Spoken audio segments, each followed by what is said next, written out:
नमस्कार दोस्तों, मेरा नाम है जितेंद्र सिंह। आज मैं पढ़ाने जा रहा हूँ 7th class math NCERT book half yearly exam का एक पेपर आज पूरा डिस्कस करेंगे।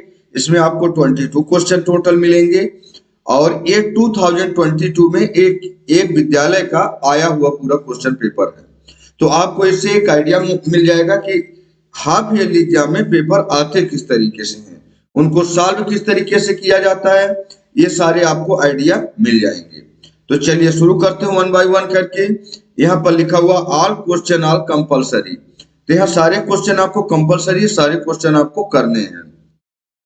क्वेश्चन नंबर फर्स्ट बोलता है which of these following statement is wrong. इसमें से कौन सा स्टेटमेंट गलत है?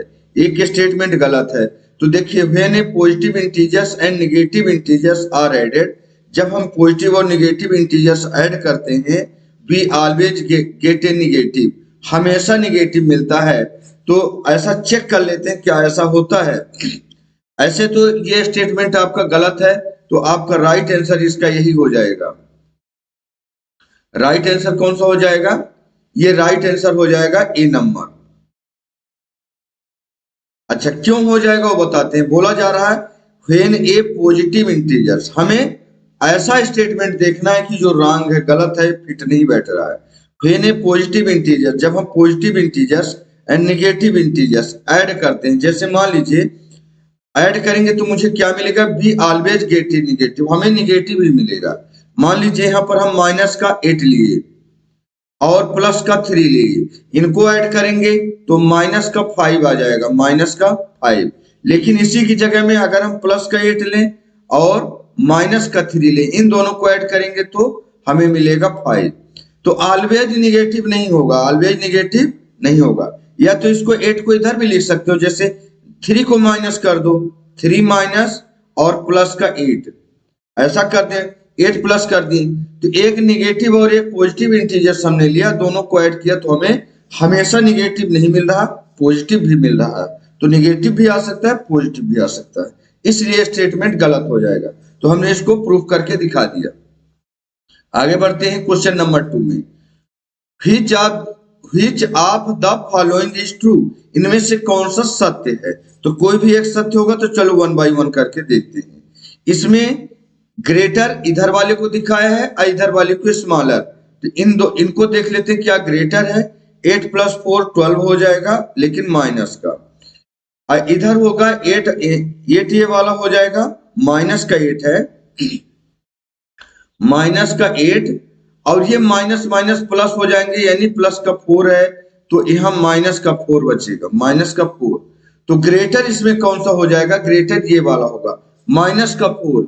माइनस वाली संख्याओं में जो जितने स्मॉलर दिखेगा तो उतने ग्रेटर होता है, ये ध्यान रखना। तो ये वाला स्टेटमेंट गलत है, ये नहीं होगा। आगे चेक कर लेते हैं कौन सा स्टेटमेंट इसमें ट्रू है, सही है। ग्रेटर देखिए, यहाँ पर माइनस का 8, माइनस का 4, ये फिर से माइनस का 12 बन रहा है, माइनस का 12।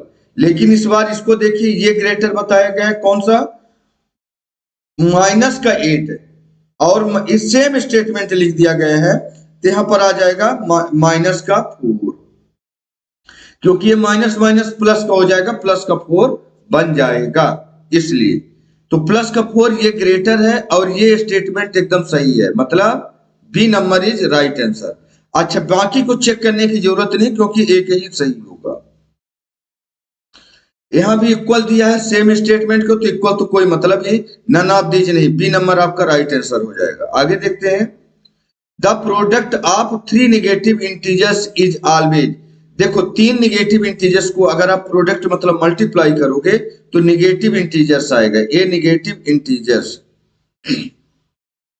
बी नंबर राइट आंसर हो जाएगा। कैसे फाइंड किया? देखो, अगर -3 मल्टीप्लाई -3 किया, मान लो कोई भी नेगेटिव इंटीजर ले लो, तो 3 3 जा 9 हो जाएगा, लेकिन प्लस का 9 होगा, ये चीज ध्यान रखना। लेकिन इसी में अगर एक नेगेटिव और इंटीजर मान लो -1 ही ले लिया, इसको ले लिया, -1 ले लिया, इस बार 3 टाइम हो गया, चाहे 1 टाइम हो, चाहे 3 टाइम हो, चाहे 5 टाइम। माइनसों की संख्या अगर रोड में होती है तो रिजल्ट हमेशा आ जाएगा नेगेटिव। 3 जा 9 1 जा 9, माइनस का 9। आ गया समझ में? यानी निगेटिव इंटीजर्स आएगा। आगे चलते हैं। Which of the following is an improper fraction? improper fraction किसको बोलते हैं? हम इसमें सिखा क्या रहे हैं? आपको रूल सिखा रहे हैं। इस टाइप के अगर क्वेश्चन आएंगे, अंक बदल भी दिए जाते हैं तो कोई बात नहीं, आपने तो रूल सीखा है, रूल के अकॉर्डिंग चलेंगे। Which of the following is an improper fraction?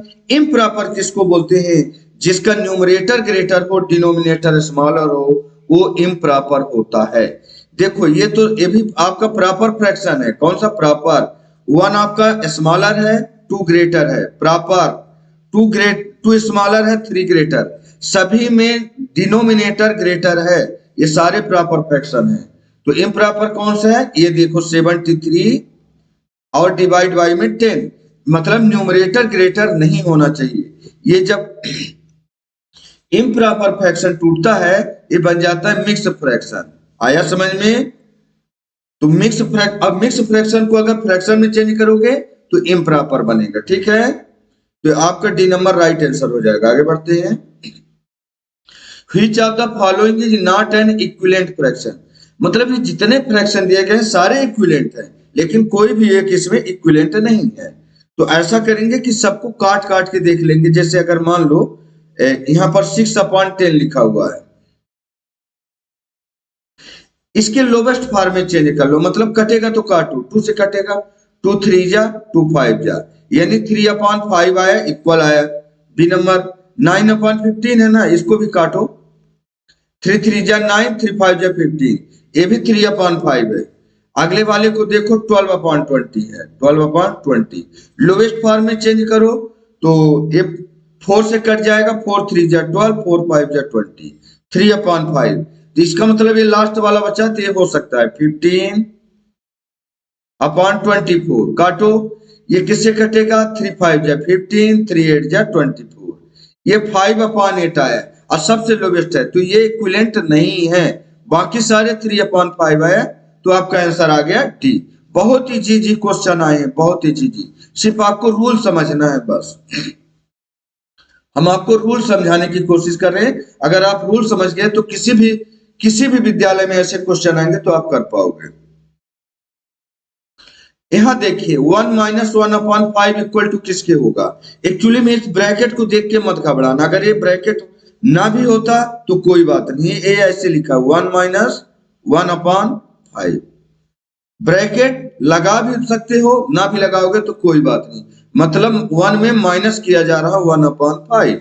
बड़ा इजी है, ये मिक्स फ्रैक्शन जैसे है, मिक्स फ्रैक्शन। इसको क्या करेंगे, इनको दोनों को मल्टीप्लाई करेंगे, 5 1 जा 5। अगर यहाँ प्लस होता तो प्लस करते, माइनस है इसलिए हम माइनस कर रहे हैं 1, और डिवाइड बाई में 5 है तो 5 रहेगा। सवाल सॉल्व करने का तरीका, 5 1 जा 5, 5 1 जा 5, अब -1, प्लस होता तो +1 करते हैं। 5 में 1 माइनस कर दो तो बचेगा 4/5। 4/5 देखो किसी में है क्या? यस, 4/5 सी नंबर में। इक्वल टू मतलब 4/5 के इक्वल है। अब बाकी ये नहीं होंगे। ठीक है, सॉल्व करके भी आपको दिखा दिया। आगे बढ़ते हैं। यहां पर दिया गया a batsman scored of following number. एक बैट्समैन कुछ स्कोर करते हैं of run in 6 inning, 6 inning है, 1 2 3 4 5 6। The mean run score by him in an inning is, इनका क्या इनिंग बन जाएगा? तो यहां भी आपको सॉल्व करना है।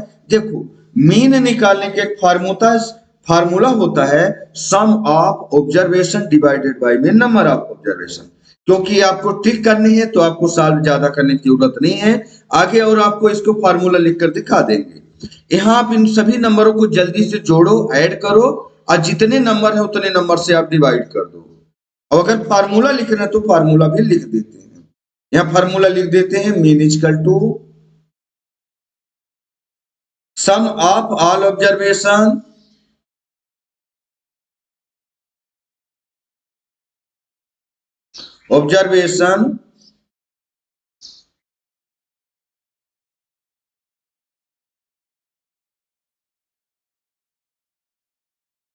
डिवाइडेड बाई में हो जाएगा number of observation, number of observation,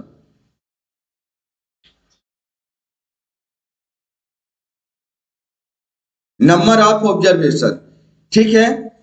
तो कहने का मतलब यह है सभी नंबरों का जोड़ो, सम ऑफ ऑल ऑब्जर्वेशन का मतलब मैं डायरेक्ट जोड़ रहा हूं। अगर आपको लिखना होगा तो ऐसे लिखोगे, अगर मान लो सवाल लगाने के लिए आते तो आप ऐसे लगाते 35 plus 30 plus 45 plus 65 plus 39 plus 20 और डिवाइड बाई में नंबर ऑफ ऑब्जर्वेशन का मतलब जितने नंबर 1 2 3 4 5 6, 6 से डिवाइड हो जाएगा। तो इनको हम डायरेक्ट ऐड करके देख लेते हैं कितना आएगा और 6 से डिवाइड करके जो आंसर आएगा उसको टिक कर देंगे, बस आंसर आ जाएगा।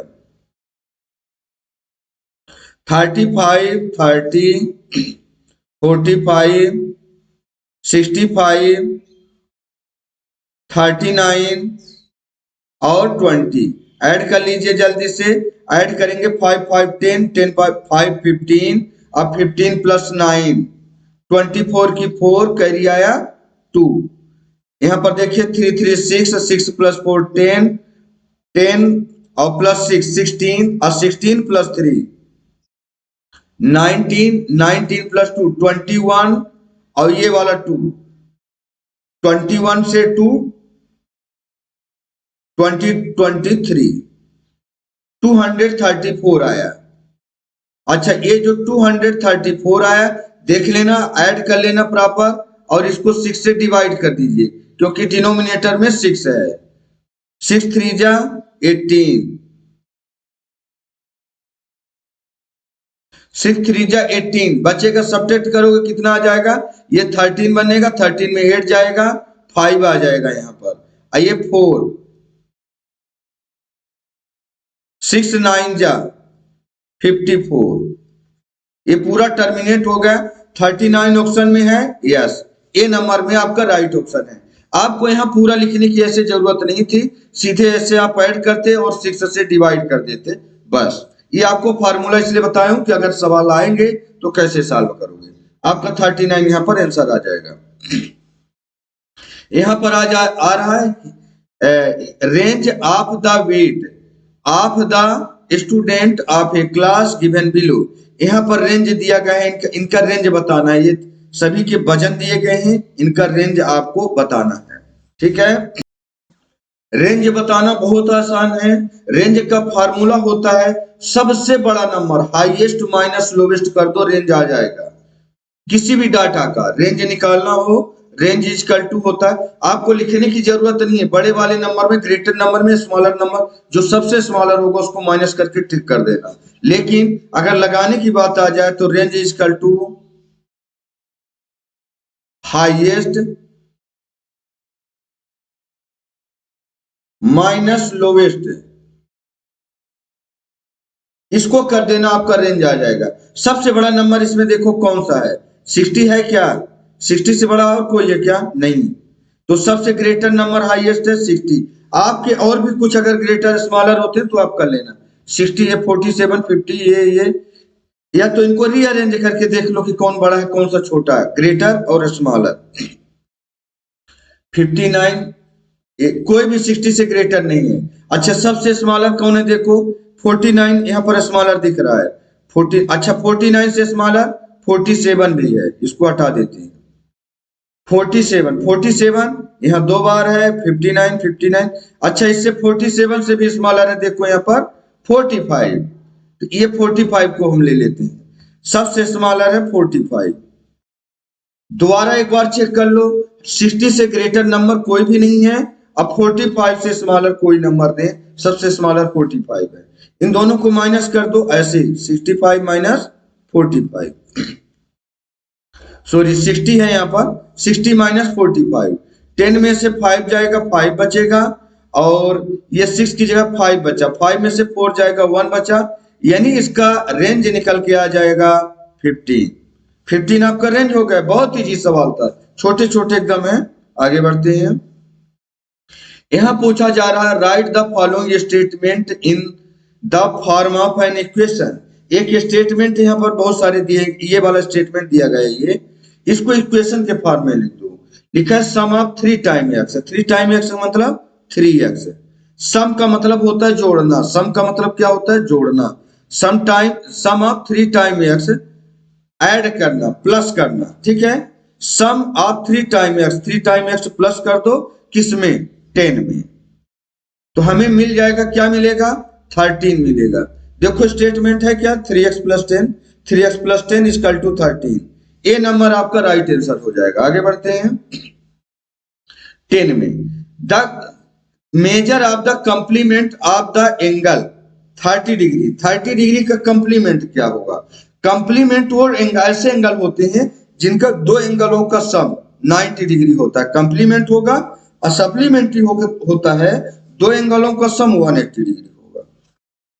तो देख लो यहाँ 30 डिग्री दिया है, यहाँ क्या दिया है 30 डिग्री आपको पता है, और क्या नहीं पता है, 1 डिग्री नहीं पता है, तो आप प्लस x कर दो, प्लस x। और इन दोनों का सम कितना होना चाहिए, 90 डिग्री होना चाहिए। तो आप इसको यहाँ ले जाओगे, माइनस करोगे ना, इसको नंबर को नंबर साइड ले जाओगे, x यही रहेगा, 90 में से माइनस कर दोगे 30, ये x इक्वल टू आ जाएगा आपका कितना, 60 डिग्री। दो एंगलों का सम कितना बताया था हमने, 90 डिग्री, वो होता है कंप्लीमेंट। सप्लीमेंट्री होता तो यहाँ पर एंगल यहाँ आ जाता 180, टोटल में 180 से सब्ट्रैक्ट हो जाता, लेकिन यहाँ पर 60 डिग्री है, क्या है, सी नंबर आपका राइट आंसर हो जाएगा। ठीक है, आगे बढ़ते हैं। अब यहाँ पर आपके सवाल आने लगे, है ना। यहाँ पर find the value of x in each of the following figure, जबकि एल पैरेलल हो, ये पैरेलल का सिंबल है, एल पैरेलल एम, जो आपका एल है, ये देखिए लाइन एल और ये एम, ये दोनों पैरेलल। पैरेलल का मतलब ये आपस में कितना भी आगे लाइन को एक्सटेंड कर दीजिए, ये कभी आपस में मीट करने वाली नहीं है, चाहे इधर और चाहे इधर कहीं भी आप एक्सटेंड कर दीजिए। पैरेलल हो, पैरेलल होगा तो इनका जो एंगल बनेंगे वो सारे इक्वल बनेंगे। तो आपके बहुत अलग अलग तरीके होते हैं इनको फाइंड करने के, तो आप कैसे भी फाइंड कर लीजिए। हम जिस तरीके से एक तरीका बता रहे हैं उस तरीके हम अपने तरीके से, इसके और भी अलग अलग तरीके हो सकते हैं। जैसे मान लीजिए हमें x के पास पहुंचना है, x ही फाइंड करना है, ये एंगल बता दो। तो हम तो अगर डायरेक्ट की बात की जाए तो ये 110 है, तो ये दोनों लीनियर पेयर बनते हैं। सवाल भी सॉल्व करेंगे, आप समझ लो पहले। 110 है, इन दोनों एंगलों का सम 180 होता है, मतलब इधर कितना हो जाएगा, इधर हो जाएगा 70 डिग्री, समझते जाना, ये 70 डिग्री है। ये दोनों करिस्पॉन्डिंग एंगल बनेंगे, तो आपको ये 70 है, तो ये भी आपका एंगल कितना हो जाएगा, 70 डिग्री। क्यों, 70 और 110 दोनों मिलकर बनेंगे 180 डिग्री। ठीक है, तो ये 70 है, ये 70 होगा, क्यों, करिस्पॉन्डिंग एंगल के माध्यम से। अच्छा, तो हम निकाल के आपको दिखा देते हैं, यहाँ पर सवाल भी लगा देते हैं कैसे लगेगा। ये 110 है, 110, इसको हम मान लेते हैं एंगल 1 होगा, क्या होगा, इसका नाम दे देते हैं एंगल 1, एंगल 1। तो यहां पर हो जाएगा 110 और प्लस करेंगे अगर एंगल 1 को, तो हमें मिलता है 180 डिग्री, 180। इस एंगल को निकालने जा रहे हैं कि 70 कैसे आएगा, 180। अच्छा, क्यों आएगा, उसका प्रॉपर्टी भी लिख देना है आपको, क्योंकि यहाँ पर लीनियर पेयर की प्रॉपर्टी होती है, लीनियर पेयर।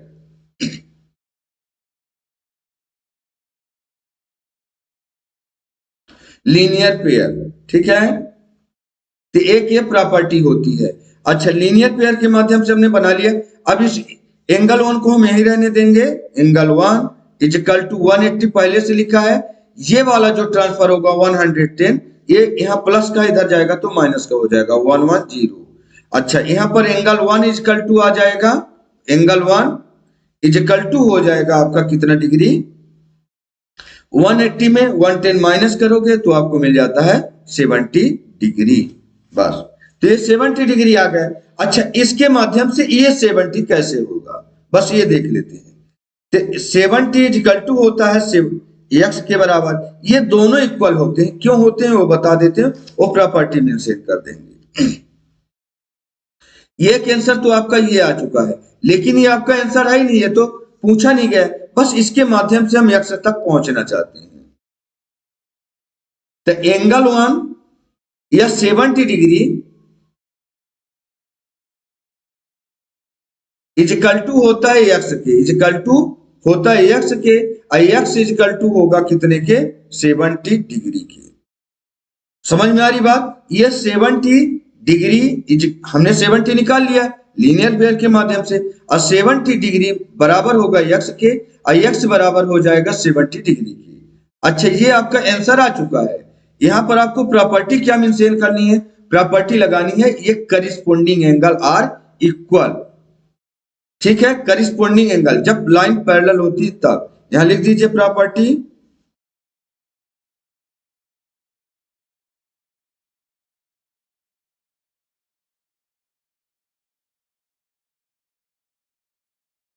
करिस्पोंडिंग एंगल। इसके माध्यम से हमने निकाला कि ये दोनों एंगल बराबर होते हैं। ठीक है, करिस्पोंडिंग एंगल आर इक्वल। चलिए आगे बढ़ जाते हैं अगले क्वेश्चन में।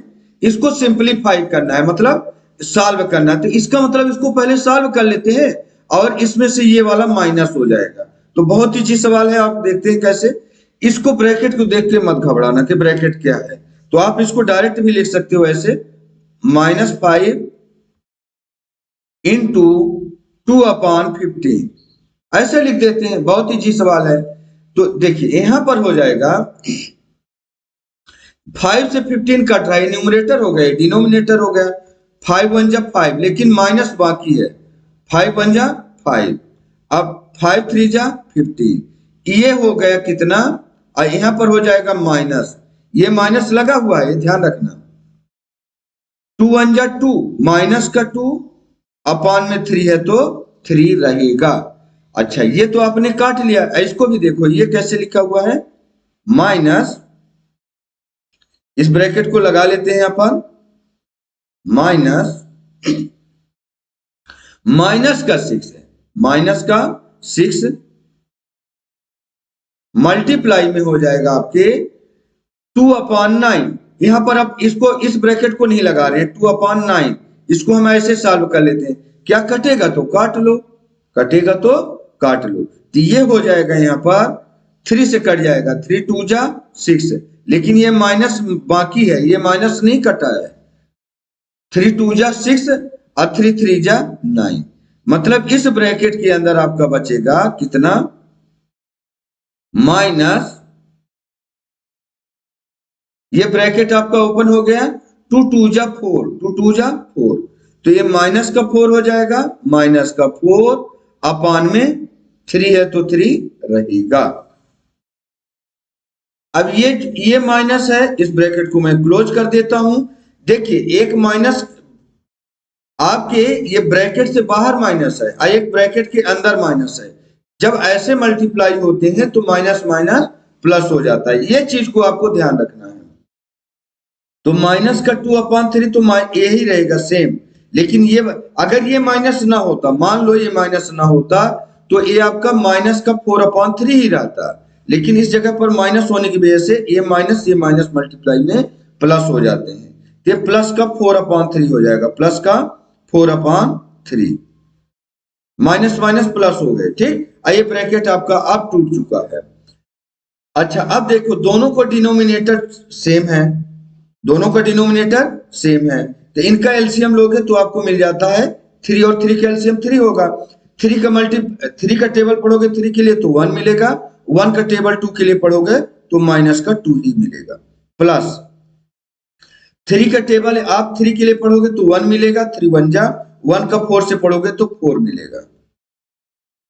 बहुत इजी तरीके से बता रहा हूं, 4 में से 2 माइनस कर दो, क्योंकि माइनस का 2 है, ये प्लस का 4 है, तो प्लस माइनस माइनस होते हैं। 4 में से 2 माइनस होगा तो 2 बचेगा, यहां इक्वल में क्या बचेगा आपके पास, 2, और भी प्लस का, क्योंकि प्लस वाली संख्या बड़ी है और डिवाइड बाई में 3 है तो 3 रहेगा। इस तरीके से 2/3 आपका फाइनल आंसर आ चुका है। इसको मैं यहां से लाइन मार देता हूं, और इस अभी सेकंड नंबर को मैं आगे सॉल्व करने जा रहा हूं।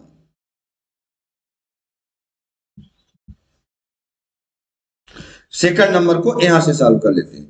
अच्छा, इस इसमें आपने क्या सीखा कि माइनस माइनस आपके प्लस बने हैं, यहाँ पर माइनस माइनस ये प्लस का बना है, ये चीज आपने देखा है। लेकिन यहाँ ऑलरेडी प्लस है, तो ऐसा कोई दिक्कत नहीं आएगा। अब यहाँ पर देखिए, इसको पहले सॉल्व कर लीजिए। अब प्लस लगाती है, टर्म अलग, ये टर्म अलग, ये टर्म अलग, बस। माइनस का 9/4, इस ब्रैकेट को देख के अंदर वाले मत घबरा जाना, सिर्फ आप बड़े वाले ब्रैकेट को देखो। माइनस का 9/4, अब मल्टीप्लाई लिखा है 5/3, 5/3, ये चीज लिखा हुआ है। ओके, प्लस इस ब्रैकेट को अभी तोड़ रहे हैं, इसका कोई मतलब नहीं, ये जो ब्रैकेट है, हाँ ये ब्रैकेट का मतलब है, इसका मतलब इधर पहले सॉल्व करो, ये ऑलरेडी पहले सॉल्व होगा। क्यों? इधर प्लस लगाए थे, पूरा टर्म अलग हो जाता है और ये पूरा टर्म अलग हो जाता है। 13/2 और मल्टीप्लाई में 5/6 है। देखिए, ये प्लस माइनस से ही टर्म अलग होती है, ये पूरा टर्म एक हो गया। आप अगर इनको अलग सॉल्व कर सकते हो, इसको अलग सॉल्व कर सकते हो। तो 3 1 जा 3 और 3 3 जा 9, लेकिन माइनस बचा हुआ है, मतलब इसका कितना आ जाएगा, ये तो 4 से नहीं कटेगा, नहीं ये कटेगा। तो 5 3 जा 15, माइनस का 15, 5 3 जा 15, लेकिन माइनस का आएगा, वन टाइम माइनस है, और डिवाइड बाई में 4 है तो 4 रहेगा, प्लस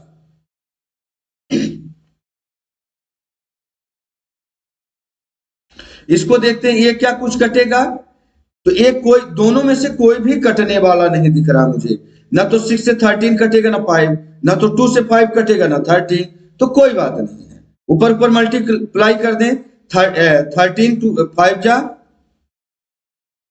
65, डिवाइड बाय में 6 2 जा 12। ओके, अब इनके आप क्या करेंगे, इन दोनों का एलसीएम लेके ऐड या सब्ट्रैक्ट कर सकते हैं। तो 12 और 4 का एलसीएम लोगे तो कितना आ जाएगा, 12 आ जाएगा। यहाँ पर एलसीएम 12 आएगा, क्यों आएगा, 12 ग्रेटर नंबर है, 4 का भी टेबल 12 में जाता है, 4 3 जा 12 और 12 1 जा 12 तो होता ही है, एलसीएम आपका 12 आ जाएगा। 4 का टेबल पढ़ो कि 12 से ज्यादा ना हो, तो 4 का 12 से ज्यादा ना हो तो 3 जा मिलेगा, कितना मिलेगा, 3 जा। इस 3 का टेबल आपको 15 के लिए पढ़ना है, तो 45 आ जाएगा, लेकिन माइनस का 45, प्लस 12 का टेबल 12 के लिए पढ़ोगे तो 1 जा मिलेगा, इस 1 का टेबल 65 के लिए पढ़ोगे तो 65 मिल जाएगा। बहुत इजी बना हुआ है, आप ये बस ध्यान देते जाइए। 65, अब 65 प्लस का 45 माइनस का है, इन दोनों को आपस में सब्ट्रैक्ट कर दें, कितना आ जाएगा देखते हैं, 65 माइनस का 45, 5 में 5 जाएगा 0, 6 में से 4 जाएगा 2, यानी 20 बचेगा, तो ये आ जाएगा आपका final answer 20/12।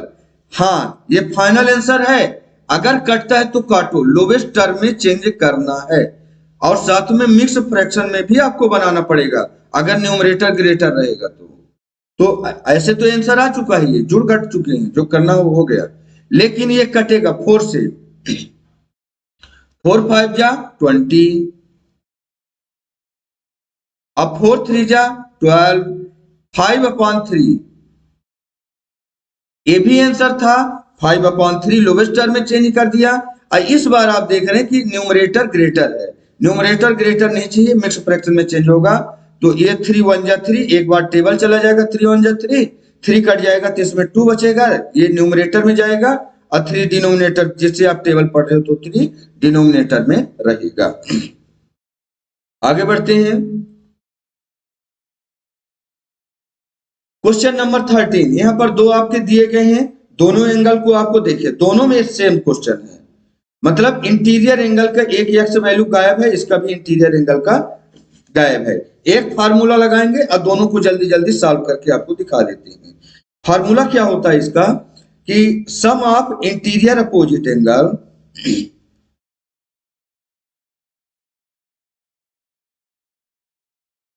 Some of interior opposite angle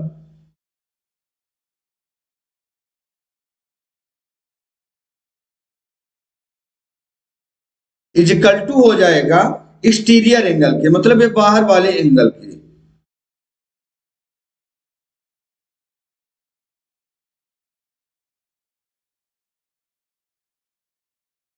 बाहर वाले इस फार्मूला का मतलब समझ लेते हैं, फिर इसके बाद इसी फार्मूला पर दोनों को रख देंगे। सम ऑफ इंटीरियर अपोजिट एंगल, मतलब इन दोनों एंगलों का सम, इसका सम इसका, ये वाले का नहीं ले लेना, इसको नहीं लेंगे, है ना।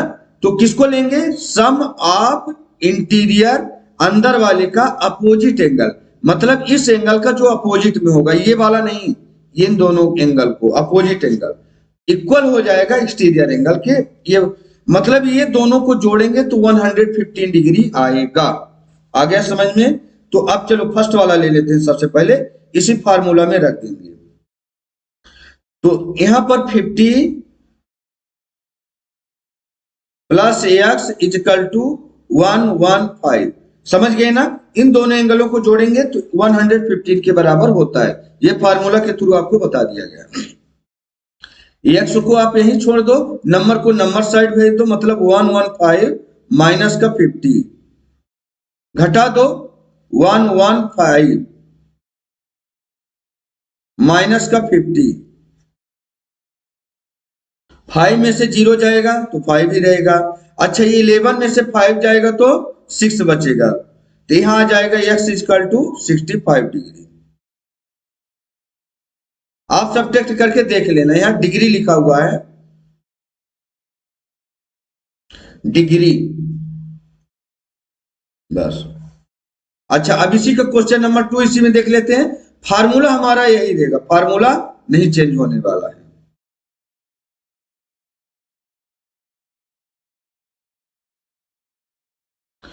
सम ऑफ इंटीरियर अपोजिट एंगल, फिर से ये दोनों अपोजिट एंगल में है इसके, तो 80 डिग्री के बराबर होंगे ये दोनों, है ना। तो यहां पर लिख देते हैं 30 प्लस एक्स, ये बराबर हो जाएगा 80 के। ओके, एक्स आप यहीं रहने दीजिए, 80 यहां पहले से लिखा है, ये 30 को नंबर साइड भेजेंगे तो ट्रांसफर रूल के अकॉर्डिंग आपका ये प्लस का है तो यहां जाके माइनस हो जाएगा 30, यानी यहां पर आ जाएगा x इक्वल टू 80 में 30 माइनस करोगे तो मिल जाता है आपको 50 और डिग्री, ये आपका आंसर हो जाएगा 50 डिग्री, यानी 50 प्लस 30 80 होता है और 80 के इक्वल हो जाएगा। तो आप समझ गए होंगे, फार्मूला आपका ये लिखा हुआ ऊपर।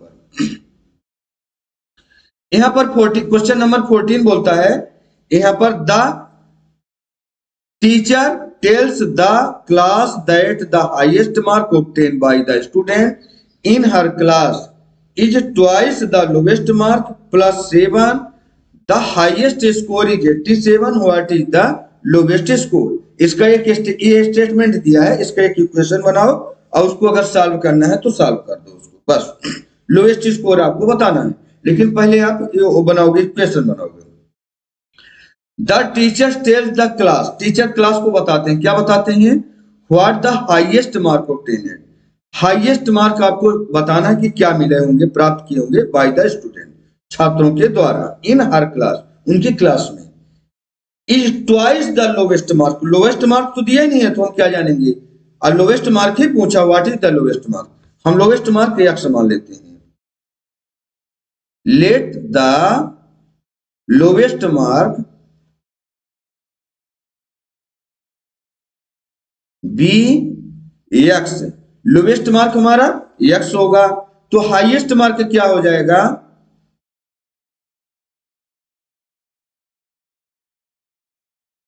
हाईएस्ट मार्क हमारा क्या हो जाएगा? हाईएस्ट मार्क के बारे में कुछ स्टेटमेंट है, देख लेते हैं। हर in class in twice the lowest mark, कितना है? ट्वाइस मतलब 2x, अगर x हमारा लोवेस्ट है तो 2x लोवेस्ट मार्क हो गया, और प्लस 7, तो हम यहाँ पर प्लस 7 कर देंगे। हाईएस्ट मार्क कितना होगा? 2x प्लस 7 हो गया। Okay, the highest score is 87, और साथ में हाईएस्ट मार्क ये भी बता रहा है, हाईएस्ट स्कोर ये भी बता रहा है कि द हाईएस्ट स्कोर ये किसके बराबर है? ये 87 के बराबर है। बहुत बढ़िया, ये तो पूरा इक्वेशन एक ही लाइन में बन गया। 2x प्लस 7 इक्वल टू है 87 की, तो हम इसको सॉल्व कर लेते हैं। इतने को हमारे को मिल जाएगा क्या? लोवेस्ट मार्क हमें निकालना है, हाईएस्ट मार्क, हाईएस्ट मार्क ये ऑलरेडी दिया है 87, तो लोवेस्ट मार्क हो जाएगा x, x की जगह में क्या आ जाएगा देखते हैं। सबसे पहले क्या करेंगे, लोवेस्ट मार्क के लिए यहाँ पर स्टेटमेंट होगा आपका, प्लस या माइनस ट्रांसफर करते हैं। 87 तो यहाँ पहले से लिखा है, ये 7 ट्रांसफर होके इधर चला जाएगा तो माइनस का 7 होगा। यहाँ क्या बचा है, 2x बचा हुआ है। ओके, अब इस बार क्या करोगे, x को रहने दोगे, 2 को ट्रांसफर कर देना, पहले प्लस माइनस फिर इसके बाद डिवाइड या मल्टीप्लाई ट्रांसफर करेंगे। ठीक, ये मल्टीप्लाई है, इधर जाके डिवाइड हो जाएगा, तो 87 में से 7 सब्ट्रैक्ट करोगे तो आपके पास बचा हुआ है 80। ये 2 यहाँ मल्टीप्लाई हो रहा, बॉर्डर पार जाके मतलब इक्वल के आगे जाके डिवाइड हो जाएगा 2, बस आ गया आंसर। 2 से काटोगे 2 4 जा 8, ये 0 यहां आ जाएगा, यानी 40, x इक्वल टू 40। अच्छा, हमने x क्या लेट किया था, देखो हमने लोवेस्ट मार्क लेट किया था, यानी लोवेस्ट मार्क आ गया, लोवेस्ट मार्क आ गया हमारा 40, है ना। चलिए आगे क्वेश्चन शुरू करते हैं, 14 हमारा फिनिश होता है। 15, सॉल्व द फॉलोइंग इक्वेशन, इस इक्वेशन को सॉल्व करना है, तो बहुत इजी है आपका, ये भी देख लेते हैं। ये तो बना बनाया इक्वेशन है, 2y प्लस, इस ब्रैकेट को आप भूल जाओ कि यहाँ ब्रैकेट लगा है, सीधे सीधे आप सॉल्व करो बस। 2y प्लस 5/2 इक्वल टू हो जाएगा 37/2। ब्रैकेट भूल जाओ कि ब्रैकेट लगा है, ब्रैकेट आपको भरमाने के लिए समझ लो लगा है, या लगाने की जरूरत भी नहीं थी। तो देखो सबसे पहले हमने अभी थोड़ी देर पहले क्या किया था, हमने प्लस या माइनस को ट्रांसफर करेगा, इधर भी सेम करेंगे, यहाँ भी सेम करेंगे। पहले प्लस वाली संख्या को ट्रांसफर करेंगे, इसके बाद मल्टीप्लाई को। तो यहाँ 2y रहने देंगे इधर ही, इक्वल 37/2, ये इधर जाएगा माइनस का हो जाएगा, -5/2, क्योंकि यहाँ प्लस का था। ओके, तो 2y बराबर हो जाएगा, इन दोनों के डिनोमिनेटर सेम होता है तो डायरेक्ट आप माइनस कर सकते हो। 2 का एलसीएम 2 लोगे 2 आएगा, ये हो जाएगा 37 - 5, मतलब ये बन जाएगा कितना, 37 में 5 माइनस कर दो तो 32 अपान में 2 लिखा हुआ है, तो क्या कट जाएगा, क्या यस कट जाएगा, ये तो कटने वाला दिख रहा मुझे, ये आ जाएगा 16 2 जा 32 होता है, यहाँ पर 16 आ जाएगा। यहाँ 22 अब बचेगा, ये 2 को भेज दो इधर डिवाइड में आ जाएगा, 22 हो जाएगा, यहाँ 16 बस लिखा हुआ है, इसको सॉल्व किया है आपने तो सिर्फ 16 मिला है, तो 16 यहाँ है, ये 2 आपकी डिवाइड यहाँ मल्टीप्लाई हो रहा। अभी तो हमने सिर्फ एक ही 5/2 ट्रांसफर किया था ना, 2 तो बचा हुआ है ना, इसको 2 को भी नंबर साइड भेज रहे हैं, यहाँ मल्टीप्लाई हो रहा है, इधर जाके डिवाइड हो जाएगा, 2 8 जा 16, यानी 22 हो जाएगा आपका, 22/8, बस ये फाइनल आंसर हो गया आपका। इसी में दूसरा क्वेश्चन सॉल्व कर लेते हैं आगे।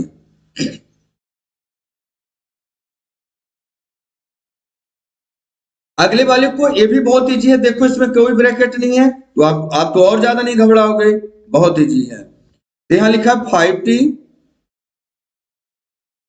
+ 28 = 10।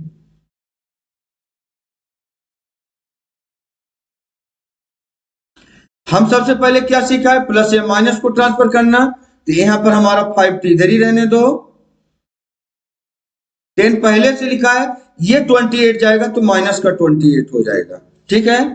तो यहाँ इसका मतलब बचा है, यहाँ t बराबर t = बचा है, यहाँ पर 28 में से 10 माइनस करो, देखो बड़े वाले में छोटा माइनस होगा, ग्रेटर से स्मॉलर माइनस होगा, तो यहाँ पर 28 में हो जाएगा तो कितना हो जाएगा, 18 बचेगा, लेकिन माइनस का 18 होगा, माइनस का 18। ओके, माइनस का 18 बचा है। अब इस बार 5 को भी यहाँ ट्रांसफर कर देते हैं, तो माइनस के 18 t बस बचा ना, अब 5 को ट्रांसफर करोगे, 5 यहाँ मल्टीप्लाई हो रहा है, इधर जाके डिवाइड का हो जाएगा। आया बात समझ में। तो अब देखिए कि यहाँ t बराबर क्या होगा, t = -18/5, ये क्या कट रहा है, नहीं कट रहा है, नहीं कट रहा तो ये आपका फाइनल आंसर हो जाएगा। मिक्स फ्रैक्शन बनाना होगा तो मिक्स फ्रैक्शन आपको पता है कैसे बनेगा, ठीक है, मिक्स फ्रैक्शन भी इसको बना सकते हो। तो आई होप कि आपके क्वेश्चन में क्वेश्चन नंबर 15 भी समझ में आ गया होगा। आगे बढ़ते हैं क्वेश्चन नंबर 16। अच्छा, मैं टोटल 16 ही क्वेश्चन और इस एक्सरसाइज के लास्ट क्वेश्चन में बताने जा रहा हूं। हम 16 क्वेश्चन ओनली इसमें डिस्कस करेंगे बस। क्वेश्चन नंबर 16 यहां पर बोला गया है 15 मीटर लॉन्ग लैडर। ये 15 मीटर क्या है, लॉन्ग एक लैडर है और रीचेड ए विंडो 12 मीटर हाई। ये जो लैडर है ये विंडो में पहुंचने के लिए इसका हाइट है 15 मीटर। फ्रॉम द ग्राउंड, ये ग्राउंड लेवल से हो गया, ground on the placing is against a ball, ये दीवार हो गई आपकी। A distance ball at a distance a, है ना, ए डिस्टेंस हो गया दीवार का, ये आपका लेडर होगा 15 metre. Find the distance of foot of the ladder from the ball, इसका डिस्टेंस फाइंड करना है, इसका डिस्टेंस। आ गया समझ में? इसमें लग जाएगा आपका पाइथागोरस थ्योरम। तो बड़े आराम से एक पाइथागोरस थ्योरम होता है, उसको आप लिख लीजिए, by using Pythagoras theorem.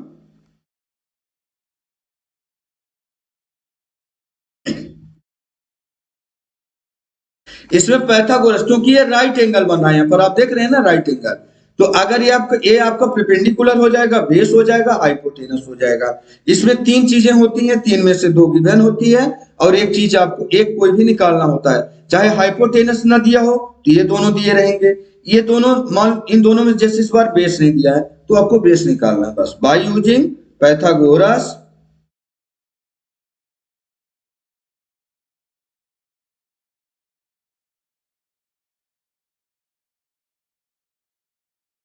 Theorem.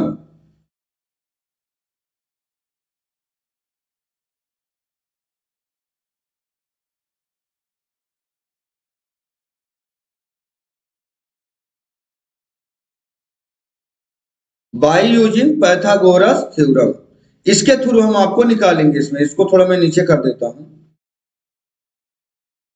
By using Pythagoras theorem, इसको पूरा नीचे कर लेता हूं थोड़ा सा।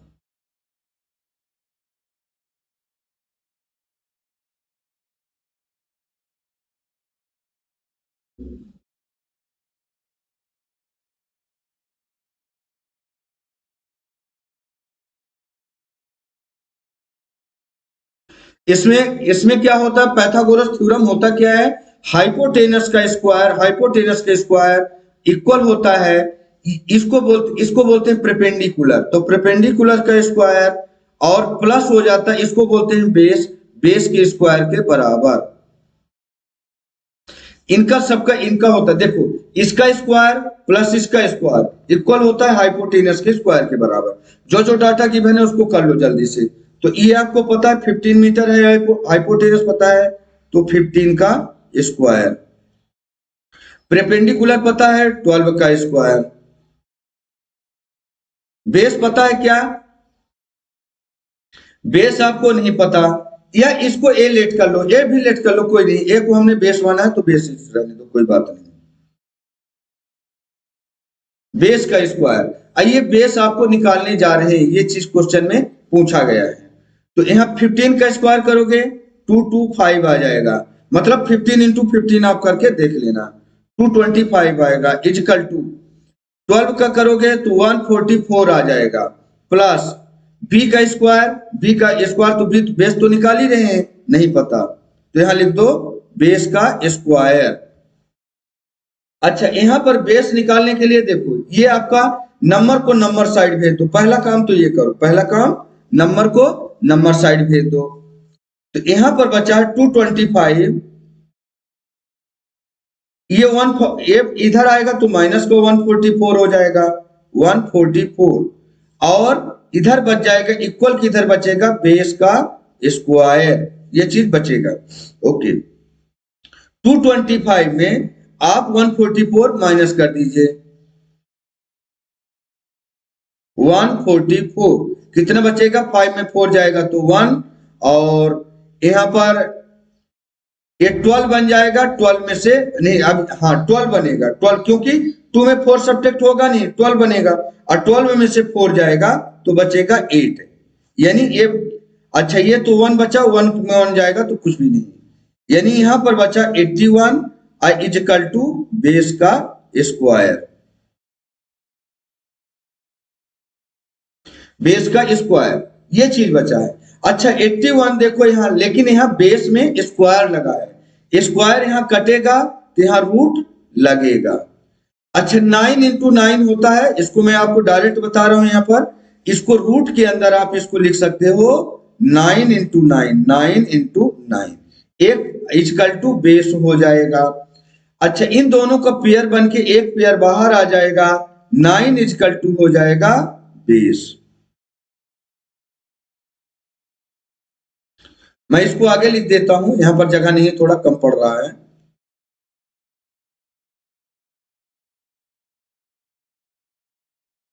9 इंटू 9 है, इससे एक, या बेस इजकल टू 9 आप डायरेक्ट आंसर लिख सकते हो कि बेस इजकल टू आपका क्या आ जाएगा बाहर 9। यानी जिसका परपेंडिकुलर 12 है, आपका ये हाइपोटेनस 15 है, तो ये आ जाएगा 9 मीटर, क्योंकि मीटर की बात हो रही है, ये भी मीटर, ये भी मीटर, ये हो जाएगा 9 मीटर। आइए आपका फाइनल आंसर क्या पूछा था, distance of the foot of the ladder from the wall, इसका डिस्टेंस पूछा था। तो बेस का डिस्टेंस कितना आ गया 9 मीटर। थैंक यू दोस्तों, यहां पर हमारे एक्सरसाइज ये जो हम चला रहे थे हाफ ईयरली एग्जाम का क्वेश्चन 16 क्वेश्चन हमारे समाप्त होते हैं। और वीडियो भी काफी लंबा हो गया, समझाने में आपको टाइम लग गया, तो आपको ये वीडियो कैसा लगा कमेंट करके जरूर बताना। थैंक यू दोस्तों।